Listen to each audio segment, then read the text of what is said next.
Mike Mulrooney. I'm the founder of Shirley's Way. Shirley was actually my mom, and she passed away in 2013. And right after that, we knew we had to do something to try and make some changes in this world. So here we are.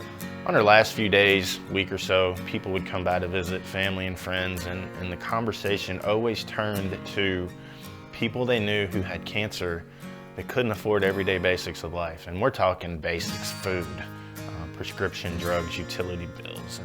And several people said they knew people that were about to lose their home who had cancer because they were so sick they couldn't work. And that just really resonated with me. I had no idea in this world, and most people don't. I guarantee you, most people don't understand the financial difficulties that come along with a disease like cancer and any other disease that keeps you from working. But we're talking about hard-working people here that have worked their entire lives to try and make some of themselves and pay their bills every day, come down with a disease like cancer, and the treatments are so horrible it makes them so sick that they can't work.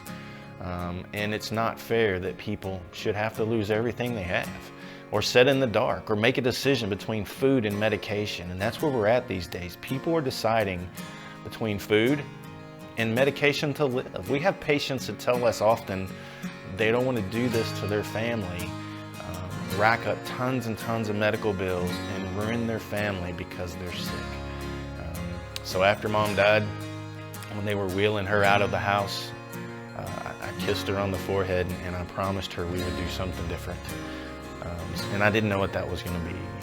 I was signed up to do a 5K here in Louisville, a run, and some friends of mine were at the start line. They knew Mom had just passed, and they had a couple shirts made up that said "Cancer Sucks" on them.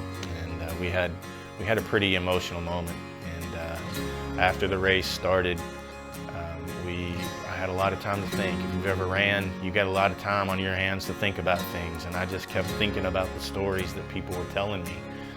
And I thought, you know, people donate every day. Billions are collected every day for research, cancer everything. But we're missing a huge piece of the puzzle.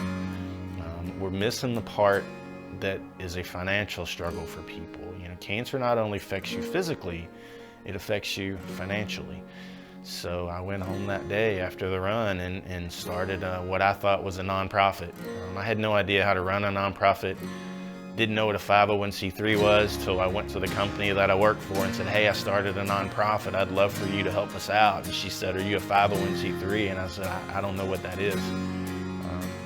She said, you know, most corporations have to be a 501c3 before they'll donate, before others will donate to them. So you talk about an education.